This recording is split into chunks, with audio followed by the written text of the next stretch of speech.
Capítulo 14. O espírito humano, o estar na brecha e o mundo espiritual. Rebeca. Espírito humano. Dos capítulos anteriores foram feitas várias citações concernentes ao espírito humano. Este é um conceito muito importante que todos os cristãos deveriam entender. É este o poder que Elaine e muitos outros desenvolveram e usaram. Vejam um dos versículos que fala sobre isso. O mesmo Deus da paz vos santifique em tudo, e vosso espírito, alma e corpo sejam conservados íntegros e irrepreensíveis na vinda de nosso Senhor Jesus Cristo. 1 Tessalonicenses, capítulo 5, verso 23. Paulo ensina nesse versículo que somos constituídos de três partes. Isto é, temos partes distintas: o corpo, a alma, o intelecto consciente, a vontade e emoções, e o espírito. Ele plenamente afirma que as três devem estar limpas e totalmente comprometidas ao Senhor Jesus, para que possam estar irrepreensíveis até que ele volte. Gênesis capítulo 2, 7 diz: Então formou o Senhor Deus o homem do pó da terra, e lhe soprou nas narinas o fôlego de vida, e o homem passou a ser alma vivente. E assim foi. Adão vivo teve consciência de si mesmo. Na essência, somos nossa alma que manifesta em nossa mente a nossa vontade e nossas emoções. Se há corpo natural, há também corpo espiritual. 1 Coríntios capítulo 15, verso 44. Este é um versículo que passa desapercebido. A verdade é que o nosso espírito possui um molde ou forma, isto é, um corpo que corresponde ao nosso corpo físico. Pouquíssimos são os que têm consciência disso, a não ser os satanistas ou envolvidos em projeção astral. Conheço um homem em Cristo que há 14 anos foi arrebatado ao terceiro céu. Se no corpo ou fora do corpo, não sei. Deus o sabe. Eu sei que o tal homem, se no corpo ou fora do corpo, não sei, Deus o sabe, foi arrebatado ao paraíso e ouviu palavras inefáveis, às quais não é lícito ao homem referir. 2 Coríntios, capítulo 12, verso 2 a 4. Depois destas coisas olhei, e eis não somente uma porta aberta no céu, como também a primeira voz que ouvi, como de trombeta, ao falar comigo, dizendo: Sobe para aqui e te mostrarei o que deve acontecer depois dessas coisas. Imediatamente eu me achei em espírito, e eis armado no céu um trono, e no trono alguém sentado. Apocalipse, capítulo 4, versos 1 e 2. Estes versículos, como tantos outros, mostram experiências que foram percebidas pelo espírito da pessoa e que o corpo espiritual estava separado do corpo físico. Note que quando João afirma que estava em espírito, ele usa um E minúsculo fazendo entender que estava em próprio espírito. O mesmo não acontece quando se fala de Espírito Santo. Usa-se o E maiúsculo, como pode-se verificar em Apocalipse 1, versículo 10. Achei-me espírito no dia do Senhor e ouvir por detrás de mim grande voz como de trombeta. Porque a palavra de Deus é viva e eficaz, e mais cortante do que qualquer espada de dois gumes, e penetra até o ponto de dividir a alma e espírito. Hebreus capítulo 4, verso 12. Você já se perguntou por que é necessária a divisão entre a nossa alma e o espírito? De acordo com Hebreus 4:12, pode ser feita uma separação da alma e espírito. O primeiro homem Adão, antes de queda, podia se relacionar e ver o mundo espiritual do mesmo modo que o físico. Como? Pelo uso do corpo espiritual. Podemos verificar isso pela facilidade com que ele podia andar e conversar com Deus no jardim do Éden. Ele tinha consciência tanto de seu corpo espiritual como de seu corpo físico. A sua alma, o intelecto consciente e a vontade controlavam ambos corpos físicos e espiritual. Entretanto, com a queda veio a morte espiritual. Isto é, Adão e seus descendentes não mais tiveram consciência de seus corpos espirituais e assim não puderam mais se comunicar com o Senhor. No novo nascimento, quando aceitamos a Jesus como nosso Senhor e Salvador, o nosso corpo espiritual renasce ou é rejuvenescido. Assim podemos ter comunhão e adorar a Deus como Adão fazia antes da queda. O fato é que através do nosso espírito humano que comunicamos com Deus com a ajuda do Espírito Santo. E isto é claramente demonstrado no versículo abaixo. Mas vem a hora, e já chegou, quando os verdadeiros adoradores adorarão ao Pai em espírito e em verdade, porque são estes que o Pai procura para seus adoradores. Deus é espírito e importa que os seus adoradores o adorem em espírito e em verdade. João capítulo 4, versos 23 a 24. Note que nesses dois versos, quando se refere a Deus como Espírito, a palavra tem sua inicial E maiúscula, mas o espírito humano, pelo contrário, é citado com a inicial minúscula. Assim, apenas um espírito pode relacionar, comunicar com o mundo espiritual, e neste caso, adorar a Deus, o Pai, que é um espírito. A Bíblia também descreve os anjos como sendo espíritos no Salmo 104, verso 4. Fazes, referindo-se a Deus, a teus anjos espíritos. Este mesmo verso é citado por Paulo em Hebreus capítulo 1, no verso 7. Um outro versículo é a fala de Paulo em Hebreus 1, dos versos 13 a 14. Ora, qual dos anjos jamais disse: assenta-te à minha direita, até que eu ponha os teus inimigos por estrado de teus pés? Não são todos eles espíritos ministradores enviados para serviço a favor dos que hão de herdar a salvação? Satanás e seus demônios são também espíritos, e antes de se rebelarem, eles eram anjos no serviço de Deus. Jesus se refere a eles como anjos e espíritos. Então, o rei dirá também aos que estiverem à sua esquerda: apartai-vos de mim, malditos, para o fogo eterno, preparado para o diabo e seus anjos. Mateus capítulo 25, verso 41. Então podemos comprovar, através desses versículos e muitos outros, que não é só Deus que é espírito, mas há outros seres espirituais, chamados anjos, tanto ao serviço de Deus como a serviço de Satanás. Nossos corpos espirituais são elos entre nós e o mundo espiritual, porque este não pode ser visto ou medido através de recursos físicos. Pelo Espírito Santo somos capazes de comunicar e adorar a Deus, mas a Bíblia em Hebreus 4:12 mostra que não é a vontade dele que recuperemos controle consciente de nossos corpos espirituais, enquanto estivermos na terra sob a condição de pecadores. É por esse motivo que a espada do Espírito separa o espírito da alma. Tendo já sido efetuado o rompimento, a alma, mente, intelecto e vontade não poderá mais controlar o corpo espiritual. É também por isso que o Senhor é tão inflexível quando diz em 1 Tessalonicenses 5:23 que o nosso espírito deve estar sob o total senhorio de Jesus Cristo, assim como nossa alma e corpo físico. Há uma passagem intrigante em Apocalipse 18, dos versos 11 a 13, referindo-se à queda da Babilônia. E sobre ela choram e pranteiam os mercadores da terra, porque já ninguém compra a sua mercadoria. Mercadoria de ouro, de prata, de pedras preciosas, de pérolas, de linho finíssimo, de púrpura, de seda, de escarlata e toda espécie de madeira odorífera, todo gênero de objeto de marfim, toda qualidade de móvel de madeira preciosíssima, de bronze, de ferro e de mármore, e de canela de cheiro, especiarias, incenso, unguento, bálsamo, vinho, azeite, flor de farinha, trigo, gado, ovelhas e de cavalos, de carros, de escravos e até almas humanas. Que diferença é feita entre os corpos e a alma dos homens? Há uma inteligência e um poder fenomenal nos corpos espirituais humanos, especialmente quando estão sob o controle da alma. Satã trabalha desde a queda de Adão para ganhar o uso desses corpos espirituais para seus próprios propósitos malignos.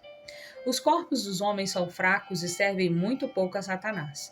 O mesmo não se pode dizer dos corpos espirituais sob o controle consciente de suas almas.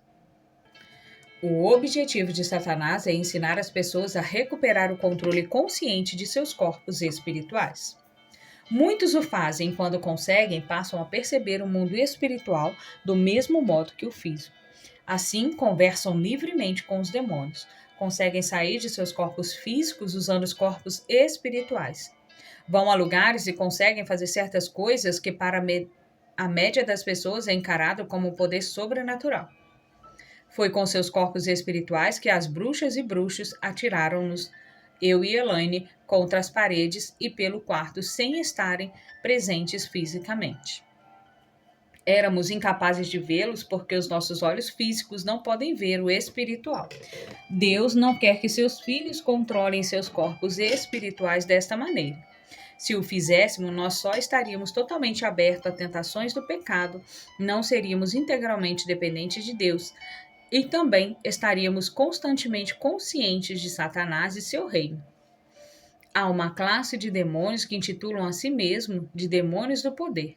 Ao que parece, são eles que promovem a cola, modo de dizer, para estabelecer a ligação entre a alma e o corpo espiritual capacitado a pessoa controlar conscientemente este último.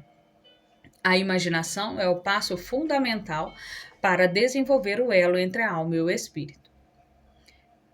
Esta é a razão por que devemos trazer todos os pensamentos cativos a Cristo, segundo a Coríntios capítulo 10, dos versos 3 a 5. Um bom exemplo disso pode ser encontrado nos role-playing ou fantasy games, jogos de RPG, em que a imaginação funciona como elo com o mundo espiritual. Descobrimos que podemos poupar tempo e esforço no que diz respeito à libertação de quem se envolveu com o ocultismo. Devemos dizer à pessoa que o primeiro demônio a ser expelido deve ser o Power Demon, demônio do poder. Se ela não deseja realmente a libertação ou está tentando enganar-nos, ela recuará rapidamente ao constatar que perderá por completo a habilidade de usar o corpo espiritual. Constatei que esta é uma porta frequentemente deixada aberta, e o resultado é o sofrimento causado por Satanás e seus demônios ao importunar constantemente a pessoa. Se a mesma quiser alívio, deverá pedir ao Senhor para remover toda e qualquer habilidade para perceber o mundo espiritual e também que ele divida a alma do espírito, como está em Hebreus 4:12. Depois ela só poderá perceber o mundo espiritual quando o Senhor escolher dar-lhes essa percepção. O espírito dela estará totalmente sob o controle do senhorio de Cristo. Nós, os cristãos, devemos pedir ao Senhor que controle completamente os nossos espíritos. Muitos caem na armadilha de aprender e controlar seus próprios espíritos. Já ouvi muitos dizer: meditei até que tivesse uma experiência espiritual ou até que experimentei Deus. Os cristãos têm experiências no espírito, visões e revelações. Entretanto, elas são sempre experimentadas sob o controle de nosso Senhor Jesus Cristo e nunca são do controle ou iniciativa da própria pessoa. Se um cristão for capaz de escolher quando e como ter essas experiências, devo dizer seriamente que duvido que as mesmas venham de Deus. Na realidade, são de Satanás. Muitos cristãos pensam que precisam esvaziar suas mentes para que o Espírito possa falar através deles ou controlá-los. A Bíblia fala claramente que devemos cooperar ativamente com o Espírito Santo. Todas as vezes em que esvaziarmos nossas mentes, o Espírito que falar através de nós não será o Espírito Santo. Inúmeros cristãos são enganados devido à falta de conhecimento dos princípios divinos concernentes a seus espíritos. As profecias que são entregues pelos que esvaziam suas mentes, pensando que isso dá o controle ao Espírito Santo, são profecias demoníacas. Muitos são os cristãos enganados a esse respeito. Pensam que pelo fato de um certo profeta falar sobre coisas que somente Deus sabe em suas vidas, a profecia deverá ser aceita. Entretanto, esquecem-se que Satanás também sabe de todos os detalhes de nossas vidas. As únicas coisas que não sabe são os pensamentos e intenções do nosso coração. Atualmente na América está crescendo o ensino entre os cristãos que considero prejudicial. É o seguinte: nosso homem emocional deveria ser colocado sob a autoridade de nosso homem espiritual, que já está sendo habitado pelo Espírito Santo. Não tem pecado. Este conceito está errado por dois motivos. Primeiro, o único modo em que a alma pode ser colocada sob a autoridade do Espírito é através do contato consciente entre ambos, e isso não passa de feitiçaria. 1 Pedro, capítulo 1, 22 diz: tendo purificado as vossas almas, pela vossa obediência à verdade, através do Espírito, tendo em vista o amor fraternal não fingido. Verifique que neste versículo, a palavra Espírito inicia-se com letra maiúscula, referindo-se ao Espírito Santo. As nossas almas são purificadas pela sujeição e obediência ao Espírito Santo e não aos nossos próprios espíritos. O segundo motivo é que 1 Tessalonicenses 5,23 mostra nitidamente que nossos espíritos estão vulneráveis ao pecado, porque Jesus deve mantê-los irrepreensíveis até a sua volta. Este manter é contínuo. Verifique novamente o versículo. O mesmo Deus de paz vos santifique em tudo, e o vosso espírito, alma e corpo sejam conservados íntegros e irrepreensíveis na vinda de nosso Senhor Jesus Cristo. Também 1 João 1, do 8 ao 9, não está de acordo com esse ensinamento. Se dissermos que não temos pecado nenhum, a nós mesmos nos enganamos, e a verdade não está em nós. Se confessarmos os nossos pecados, ele é fiel e justo para nos perdoar os pecados e nos purificar de toda injustiça. Neste versículo, Deus não isenta os nossos espíritos da vulnerabilidade de cair no pecado. O propósito da separação de nosso espírito da nossa alma é guardá-lo da influência dos desejos naturais do nosso eu, que reside em nossa alma. Se um cristão caminha em submissão a Deus, ele não fará de si mesmo coisa alguma. Ao contrário, ele esperará sossegadamente que a voz do Espírito Santo seja ouvida em seu espírito e só depois agirá em concordância com as direções dadas pelo Espírito Santo. Já o cristão que está em contato consciente com seu próprio espírito não esperará em submissão que o Espírito Santo fale com ele. Assim, ele tomará a iniciativa e a voz que ouvir não será do Espírito Santo. Existe uma outra área concernente a nosso espírito, mas que não é ensinada nas igrejas e que causa tremendo impacto sobre as pessoas. É o fato de que Satanás, sempre que tiver uma chance, usará o corpo espiritual de uma pessoa sem o conhecimento consciente da mesma. Todo aquele que odeia seu irmão é assassino. 1 João 3,15. Antes de entender sobre o corpo espiritual, eu ficava intrigada acerca desse versículo. Como poderia alguém ser assassino através de uma emoção, no caso o ódio, se ele não pudesse fisicamente trazer a morte para aquele que o odeia? O ódio é um pecado consciente e dá a Satã um terreno legal em nossas vidas, quando permitimos que o pecado habite em nossos corações. Se você odeia alguém, Satanás pode vir e usar o seu corpo espiritual para atacar a pessoa que você odeia. Tais ataques podem provocar diversos tipos de doenças, acidentes, problemas emocionais e inclusive a morte física. Entretanto, a pessoa que você odeia quase sempre não sabe que Satanás está usando seu corpo espiritual, que nem mesmo a pessoa que é odiada sabe, ou tem qualquer ideia de onde estão sendo originados seus problemas. É por isso que devemos ser extremamente cuidadosos em pedir a Jesus que limpe e mantenham puros todas essas três partes, corpo, alma e espírito. Pelo mesmo motivo, é que o Senhor Jesus inúmeras vezes ordenou-nos a perdoar uns aos outros. O perdão estabelece um ponto final para o ódio. Resumindo, nós, os cristãos, devemos pedir ao Senhor regularmente que limpe os nossos corações de todos os pecados. Cria em mim, ó Deus, um coração puro e renova dentro de mim um espírito inabalável. Salmo 51, versículo 10. Novamente, observe a letra E minúscula da palavra espírito neste versículo. É óbvio que o pecado no coração de Davi afetava também seu espírito. Uma excelente descrição de experiências pessoais de alguns cristãos que foram terrivelmente afetados pelo ódio de outros cristãos pode ser encontrada no livro O Poder Latente da Alma, de Wat Chanin. O estar na brecha. Você está disposto a ficar na brecha por alguém? Busquei entre eles um homem que tapasse o muro e se colocasse na brecha perante mim a favor desta terra, para que eu não a destruísse, mas a ninguém achei. Por isso eu derramei sobre eles a minha indignação, com o fogo do meu furor os consumi. Fiz cair-lhe sobre a cabeça o castigo do seu procedimento, diz o Senhor Deus. Ezequiel capítulo 22, dos versos 30 e 31. O estar na brecha pode ser feito de maneiras diferentes. Frequentemente se fará necessário pedir ao Senhor para deixar você na brecha em favor de uma determinada pessoa, a fim de que a mesma tenha a oportunidade de ouvir o Evangelho livre da interferência demoníaca. Leia de novo 2 Coríntios capítulo 4, versos 3 e 4.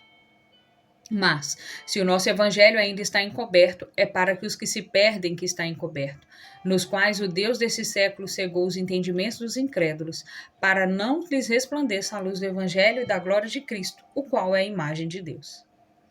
Em Ezequiel, capítulo 22, dos versos 30 ao 32, Deus estava à procura de alguém que se prontificasse a ficar na brecha e lutar contra Satanás e seus demônios, que estavam cegando as pessoas para que as mesmas não pudessem ver a necessidade de um Salvador. Já que o Senhor não conseguia achar uma pessoa, ele decidiu que teria que derramar a sua ira e punição sobre elas por causa de seus pecados. Agora, quem fica na brecha por todos os pecadores é Jesus Cristo. Foi esse o motivo porque ele veio à terra, sofreu a punição em nosso lugar e morreu por nós. Contudo, esse foi o exemplo deixado por ele a nós. Não podemos pagar o preço pelos nossos pecados e pelos de mais ninguém, mas podemos lutar pelos outros. E é neste sentido que acredito podemos ficar na brecha por eles. Os guerreiros cristãos devem estar dispostos a estar na brecha e lutar no campo espiritual, para quebrar as forças demoníacas que cegam os incrédulos. Paulo fala claramente sobre isso em Éfesos capítulo 6, no verso 12. Porque a nossa luta não é contra o sangue e a carne, e sim contra os principados e potestades, contra os dominadores deste século tenebroso, contra as forças espirituais do mal nas regiões celestes. Frequentemente fazemos a oração que se segue: Senhor, por favor, deixe-me ficar na brecha e lutar por ele ou ela para que seus olhos sejam abertos e que ele fique livre da escravidão demoníaca e que ele passe a ver a necessidade que tem de Jesus. Ainda o Senhor nos mostrou uma outra maneira de ficar na brecha. Leia os versículos que se seguem. Porventura não é este o jejum que escolhi? Que soltes as ligaduras da impiedade, desfaças as ataduras da servidão, deixes livres os oprimidos e despedaces todo jugo? Isaías capítulo 58, verso 6. Levai as cargas um dos outros e assim cumprireis a lei de Cristo. Gálatas capítulo 6, no verso 2. Ninguém tem maior amor do que este, de dar alguém a própria vida em favor dos seus amigos. João 15, 13. Os versículos anteriores mostram nitidamente que o Senhor espera que ajudemos a levar as cargas e feridas de nossos irmãos e irmãs e que também lutemos o quanto se fizer necessário para libertá-los da opressão. E a única maneira de fazer isso é estar na brecha. No que diz respeito a seu pastor e ministro, estaria você disposto a se colocar na brecha por eles? Se realmente estiverem pregando sobre Jesus e expondo Satanás como devem, eles sofrerão todo tipo de oposição. Os servos do diabo, camuflados de cristãos, irão atacá-los com seus corpos espirituais e demônios todas as vezes em que tentarem falar e em muitas outras ocasiões também. Estes satanistas com frequência ocupam cargos de destaque nas igrejas. Há uma urgente necessidade de jovens que se dispõem a ficar na brecha por seus ministros e que também peçam ao Senhor que os deixe lutar por eles. Em outras palavras, quaisquer ataques demoníacos direcionados ao pastor deverá primeiro ir contra você, o que significará sofrimento tanto físico quanto emocional. Pode ser que você não consiga ir à igreja todos os domingos por estar muito doente.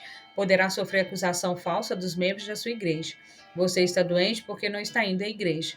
Diante disso, estaria disposto a sofrer uma acusação dessas e não se defender por ter que guardar silêncio a respeito do seu sumiço?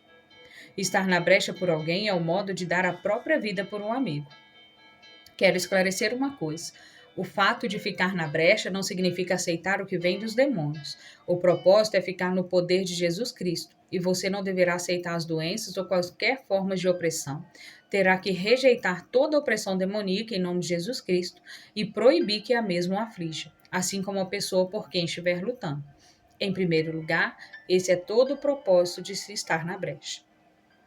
Você não poderá colocar a si mesmo na brecha, somente o Senhor poderá fazê-lo, porque Ele é quem controla seu corpo espiritual. O que precisa fazer é pedir que Ele o coloque na brecha conforme a vontade dEle. Deve estar disposto a permitir que o Pai o use como quiser para beneficiar outra pessoa. Você não pode decidir como será usado. Deixe-me esclarecer uma coisa. Raramente você estará consciente de que está na brecha. Isto é porque Deus tem o controle total de nossos corpos espirituais. Não vemos o mundo espiritual do mesmo modo que o físico. Somente em ocasiões especiais o Senhor permite-nos ver o mundo espiritual, e isso em curto lampejo de tempo. Só irá saber que está na brecha somente quando o Senhor revelá-lo a você, ou quando Ele confirmar que os problemas em seu corpo físico é o resultado de seu corpo espiritual que está na brecha. Você já passou por um período de intensa oração intercessória em que se sentiu extremamente exausto depois? Isso acontece porque enquanto estávamos orando com o corpo físico e a mente, Deus levou seu corpo espiritual e o colocou em combate com as forças demoníacas contra as quais você estava orando. A fadiga que é sentida é o reflexo do estresse experimentado pelo corpo espiritual. As feridas infligidas a seu corpo espiritual com frequência manifestam-se através de vários sintomas em seu corpo físico. Constatei que nossos corpos físicos, tendo sido alterados pelo ataque do pecado, só podem lutar conscientemente no mundo espiritual por apenas curto período de tempo, sem se tornar excessivamente enfraquecidos. As bruxas e os bruxos envelhecem muito rapidamente, pagam caro nos corpos físicos pelas frequentes interações com o mundo espiritual. Na Bíblia encontra-se inúmeras passagens que confirmam tudo isso. Algumas estão no livro de Daniel. A propósito, no capítulo 8 de Daniel, ele nos conta a visão que teve do mundo espiritual e de sua fala com o anjo Gabriel. Ao final da experiência, ele diz: Eu, Daniel, enfraqueci e estive enfermo alguns dias. Então me levantei e tratei dos negócios do rei.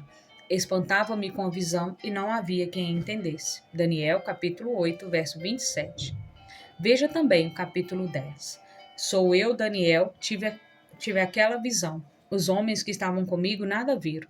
Não obstante, caiu sobre eles grande temor, e fugiram e se esconderam. Fiquei, pois, eu só e contemplei esta grande visão. E não restou força em mim. O meu rosto mudou de cor e se desfigurou, e não retive força alguma. Contudo, ouvi a voz das suas palavras, e ouvindo-a caí sem sentido o rosto em terra. Eis que certa mão me tocou. Sacudindo-me, me pôs sobre os meus joelhos e as palmas das minhas mãos. Ele me disse: Daniel, homem muito amado, esteja atento às palavras que vou te dizer. E levanta-te sobre os pés, porque eis que te sou enviado. Ao falar ele comigo esta palavra, eu me pus em pé tremendo. Então me disse: Não temas, Daniel, porque desde o primeiro dia em que aplicaste o coração a compreender e humilhar-te perante o teu Deus, foram ouvidas as tuas palavras. E por causa das tuas palavras que eu vim. Mas o príncipe do reino da Pérsia me resistiu por 21 dias. Porém, Miguel, um dos primeiros príncipes, veio para ajudar-me e obtive vitória sobre os reis da Pérsia. Agora vim para fazer-te entender o que há de suceder ao teu povo nos últimos dias. Porque a visão se refere a dias ainda distantes. Ao falar ele comigo estas palavras, dirigi o olhar para a terra e calei. E eis que, como semelhança dos filhos do homem, me tocou os lábios. Então passei a falar e disse àquele que estava diante de mim: Meu Senhor, por causa da visão, me sobrevieram dores, e não me ficou força alguma. Como, pois, pode o servo do meu Senhor falar com o meu Senhor? Porque quanto a mim, não me resta já força alguma, nem fôlego ficou em mim. Então me tornou a tocar aquele semelhante a um homem e me fortaleceu. Daniel, capítulo 10, do verso 7 a 18. Batalhar com os nossos corpos espirituais causa um tremendo desgaste em nossos corpos físicos. Quando lutamos contra as forças demoníacas, usamos o corpo espiritual ao invés do físico. É por esse motivo que Paulo diz que a nossa batalha não é contra a carne e o sangue. Não podemos lutar no mundo espiritual usando o corpo físico. Entretanto, os dois estão ligados por Deus. Assim, o que acontece ao corpo espiritual afeta o corpo físico. Batalhando no mundo espiritual. Mencionamos no item anterior a batalha que nossos corpos espirituais enfrentam no mundo espiritual. Este é um conceito difícil de assimilar, porque está completamente fora do nosso controle e é raramente percebido. Por favor, gostaríamos que entendêssemos que ainda estamos aprendendo sobre tudo que se refere a esta área.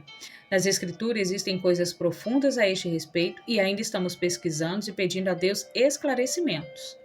Não somos considerados experts, somente estamos seguindo a ordem de nosso mestre, dividindo neste livro que aprendemos até agora.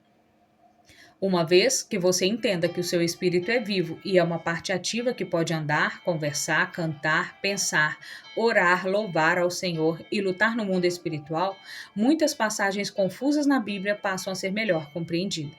A propósito, tendo em mente que uma boa parte do dia empenhamos os nossos esforços físicos e mentais aos negócios, cuidando com a família, a luta pela sobrevivência e etc. Como podemos interpretar os versículos a seguir? Ora, outra razão ainda temos nós para incessantemente dar graças a Deus. 1 Tessalonicenses 2,3. Orai sem cessar. 1 Tessalonicenses 5,17. Nossas mentes não podem simplesmente orar ou dar graças a Deus às 24 horas por dia. Entretanto, nosso espírito pode fazê-lo. Vivam no espírito segundo Deus. 1 a Pedro, capítulo 4, verso 6. Novamente, observe a palavra espírito escrita com a letra minúscula, indicando tratar-se do espírito humano. Como poderíamos viver dessa maneira no espírito? Pela total entrega do nosso espírito a Deus, para que ele o use como bem entender. Nossos corpos espirituais podem se mover, pensar e conversar, do mesmo modo que nossos corpos físicos. Entretanto, o caráter e a maneira de pensar deles são formados a partir de nossas almas e corpos físicos. Por exemplo, se você não lê nem medita nas Escrituras, o seu corpo espiritual, mesmo estando sintonizado com o Espírito Santo, não terá também assimilado a palavra de Deus. Várias são as vezes em que Paulo fala que a nossa luta não é contra a carne e o sangue, mas contra os espíritos. Assim, desde que os nossos corpos físicos não possam lutar no mundo espiritual, a tarefa fica a cargo dos corpos espirituais. É por essa razão que se torna muito importante pedir a Deus diariamente para colocar em nós a sua armadura, sendo a batalha contínua e sem tréguas. Se não estivermos revestidos da armadura de Deus, os nossos corpos espirituais receberão terríveis feridas dos dardos inflamados. Efésios capítulo 6. Não podemos colocar os nossos espíritos na batalha espiritual, porque os mesmos estão sob o controle do nosso Mestre Jesus. Simplesmente devemos dizer ao Senhor que estamos dispostos a sermos usados pela forma que Ele escolher. Frequentemente peço ao Pai que me permita estar na brecha e lutar por uma determinada pessoa, mas a decisão final é dele. Logo, você aprenderá a reconhecer que a fadiga, a dor, a depressão ou outras doenças em seu corpo físico são indícios de que a batalha que seu corpo espiritual está enfrentando é tremenda. É difícil, ao mesmo tempo estranho, aceitar o conceito de que nossos espíritos podem ficar separados geograficamente de nossos corpos. Entretanto, há um versículo fascinante em que Paulo descreve uma circunstância semelhante em 1 Coríntios capítulo 5, do 1 ao 4. Geralmente se ouve que há entre vós imoralidade e imoralidade tal, como nem mesmo entre os gentios isto é, haver quem se atreva a possuir a mulher do seu próprio pai. E contudo, ainda vós ensoberbecidos e não chegastes a lamentar, para que fosse tirado do vosso meio quem tamanho traje praticou? Eu, na verdade, ainda que ausente em pessoa, mas presente em espírito, já sentenciei como se estivesse presente, que o autor de tal infâmia seja, em nome de Jesus Cristo, reunidos vós e o meu espírito com o poder de nosso Senhor Jesus. Aqui Paulo usa um E minúsculo indicando tratar-se de seu próprio espírito e não do Espírito Santo. E o mais importante é ressaltar o fato de que seu espírito só podia estar presente em Corinto, apenas pelo poder de nosso Senhor Jesus Cristo. Significa que o espírito de Paulo estava completamente sob o controle do Senhor e não de sua alma. Normalmente, o espírito humano reside no corpo físico, porém, existem versículos que mostram que o corpo físico humano continua vivo, mesmo quando o espírito está separado dele. O mesmo não pode ser dito a respeito da alma, que uma vez que ela deixa o corpo físico, este morre. É por isso que toda vez que a Bíblia se refere à morte física, ela também se refere à alma. Contudo, há um esgotamento peculiar no corpo físico quando o espírito não está nele. Tenho estado através dos anos envolvida neste ministério e o Senhor mostrou-me que o esgotamento em nossos corpos físicos cria uma aguda perda de proteínas. Se não tivermos todo o cuidado de levar o consumo de proteínas de alta qualidade durante os períodos de intensa batalha espiritual, ficaremos consideravelmente fracos. A Bíblia tem muito o que dizer a respeito. Desde que Deus, através da sua aliança com Noé, ordenara-lhe a comer carne, Satanás e seus demônios tentam fazer com que as pessoas deixem de comê-la. É interessante notar que hoje em dia os hindus e muitas outras religiões orientais, sendo que todas são formas de adoração demoníaca, acreditam que os poderes de um médium ou de um adepto dependem da presença em seus corpos de um fluido sutil chamado akasa. Este, de curta duração e sem quais os demônios são incapazes de agir, deve ser restaurado apenas por uma dieta vegetariana e pela castidade. Se pararmos para pensar um minuto, poderemos constatar que a gota d'água, por assim dizer, que trouxe o juízo de Deus no dilúvio, foram as relações sexuais entre os demônios e os humanos. Gênesis capítulo 6. Não acredito que tenha sido coincidência a ordem de Deus a Noé para que o mesmo começasse a comer carne depois do dilúvio, sabendo muito bem da batalha que ele e a sua descendência enfrentariam para impedir os demônios de controlá-los. À medida em que estudamos o Velho Testamento e as leis dadas por Deus a seu povo, descobrimos que os guerreiros espirituais naqueles dias eram os levitas de Israel. A dieta deles era baseada no consumo de carne bovina e carne de cordeiro. Se a carne é tão prejudicial, por que Abraão preparou para o próprio Deus quando este foi visitá-lo? Era óbvio que ele prepararia o melhor que tivesse. Veja Gênesis 18, do 1 ao 7. Quando lemos sobre os renomados guerreiros do Velho Testamento, descobrimos que a cada vez antes de enfrentarem uma grande batalha, Deus preparava-os com o consumo da carne. Veja, por exemplo, o menu providenciado pessoalmente por Deus para Elias durante o período em que o mesmo se preparava para enfrentar os profetas de Baal. Veio-lhe a palavra do Senhor, dizendo: Retira-te daqui, vai-te para a banda do Oriente e esconde-te junto à torrente de Querite, fronteira do Jordão. Beber as águas torrente, ordenarei os corvos que ali mesmo te sustentem. Foi, pois, e fez segundo a palavra do Senhor. Retirou-se e habitou junto à torrente de Querite, fronteira ao Jordão. Os corvos lhe traziam pela manhã pão e carne, como também pão e carne ao anoitecer, e bebida da torrente. 1 Reis 17, do verso 2 ao 6. O Senhor falou diretamente a Paulo sobre isso no Novo Testamento. Ora, o Espírito afirma expressadamente que nos últimos tempos alguns apostatarão da fé, por obedecerem a espíritos enganadores e a ensino de demônios, pela hipocrisia dos que falam mentira e que têm cauterizado a própria consciência, que proíbem um casamento, exigem a abstinência de alimentos que Deus criou para serem recebidos com ação de graças pelos fiéis e por quantos conhecem plenamente a verdade. Pois tudo que de Deus criou é bom, e recebido com ações de graças, nada é recusável, porque pela palavra de Deus e pela oração é santificado. 1 Timóteo 4, do 1 ao 5. Tenho examinado cuidadosamente livros de medicina a despeito de toda a publicidade. Não existem boas pesquisas que comprovem que a carne vermelha seja prejudicial. Estou referindo-me à carne magra, não à gorda que o Senhor dissera aos israelitas para não consumir quando lhe deu a lei. De fato, muito trabalho tem sido feito para mostrar os méritos dos suplementos proteicos na prevenção de diversas doenças. Contudo, Satanás, tendo um certo controle no campo da medicina, torna-se extremamente difícil conseguir que uma porcentagem dos médicos prestem qualquer atenção a esses méritos e à necessidade dessas proteínas. Supondo que você pare de fazer uma avaliação, descobrirá que a base dos programas alimentares e de qualquer uma outra moda no campo da alimentação é a abstinência de carne. Isso não é por acaso, faz parte do plano cuidadosamente esquematizado por Satã. Ele sabe muito bem da necessidade de proteínas no nosso corpo e do tremendo esgotamento causado nas batalhas espirituais. Se ele puder impedir que os guerreiros de Deus comam carne, isso lhes causará fraqueza intensa e doenças pela falta de proteína. O corpo rapidamente perde a capacidade de lutar contra as infecções quando está desprovido de proteínas. Hoje, inúmeras pessoas morrem desnecessariamente porque os médicos na medicina moderna não suprem suas taxas de consumo de proteínas. Descobrimos que nos períodos de intensa batalha espiritual se faz necessário comer carne pelo menos 2 vezes ao dia. Se não o fizermos, rapidamente perdemos as forças e ficamos fisicamente doentes. Trabalhei com muitas pessoas que, sob intensos ataques de bruxaria, se tornaram excessivamente enfraquecidos e até mesmo adoeceram. O fato é que elas não estavam cientes dos princípios concernentes à necessidade de ingerirmos proteína. Entretanto, inúmeras foram as que apresentaram melhoras quando aumentamos a quantidade de carne em suas dietas. Não se esqueça de uma poderosa arma quando estiver experimentando dores, depressão e exaustão devido às batalhas espirituais. Estou me referindo ao louvor. Nunca esquecerei a noite em que o pai ensinou-me essa lição. Eu tinha sido para a cama, entretanto, incapaz de dormir. Eu revirava-me nela, estava profundamente deprimida, exausta, com muita dor, e tudo parecia-me impossível.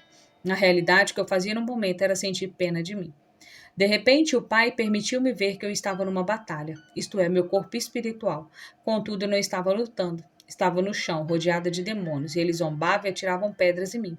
Eu não me importava, estava tão cansada que esperavam que eles me matassem. Não queria viver. Não havia para onde correr e a única saída para aquela situação era levantar e lutar. Porém, estava cansada e deprimida demais para fazê-lo. Não sei se Elaine sabia o que estava acontecendo, mas estou certa de que foi obediência ao pai que ela entrou no quarto no exato momento e colocou uma de nossas fitas de música cristã. A verdade é que eu não estava com humor para ouvir músicas, principalmente hinos de louvor. Ela não disse nada. Tão somente assentou-se e ouviu a fita e assim, gentilmente, persistentemente, o Espírito Santo mostrou-me como estava errada em ficar naquela autocomiseração. Novamente fico maravilhada com o amor e a graça do Senhor quando nos encontramos prostrados e desfalecidos. Em resposta a esse amor, mesmo não conseguindo lutar, comecei a cantar, acompanhando a fita, e pude ver que no mundo espiritual eu me firmava sob os pés e dissera aos demônios que, independentemente do que fizessem comigo, eu iria louvar ao Senhor pelo incrível amor dele para com a minha vida. Levantei a cabeça e os braços em direção aos céus, e meu coração podia sentir, tanto no corpo físico como no espiritual, o amor, a adoração e o louvor. De repente, no mundo espiritual, uma luz brilhante cercou-me, e vi um por um dos demônios caírem ao chão e depois esgueirarem-se na escuridão. Satanás e seus demônios não podem suportar quando louvamos ao Senhor. Estou segura de que foi esta a razão de Paulo ter escrito e tão divulgado o versículo de 1 Tessalonicenses 5,16. Em tudo dai graças. Por favor, observe a palavra em e não por. Assim, por pior que sejam as circunstâncias e por maior certeza que tenhamos de que Satanás e seus demônios nos cercam, devemos louvar ao Senhor. Isso fará com que a fonte de nossos problemas, Satã, rapidamente perca força e seremos mais e mais abençoados. Lembre-se, quando estiver uma luta espiritual, todas as armas descritas na Bíblia são válidas. Podemos dizer o mesmo sobre as táticas de guerra mencionadas na palavra de Deus. Os salmos são de grande ajuda. Não se esqueça de pedir ao Pai para firmar os seus pés sobre a rocha que é Jesus. Do mesmo modo, no que diz respeito à sua retaguarda, o Senhor irá mostrá-lo passo a passo o que deverá ser feito. Você está disposto a servir o Senhor desta maneira?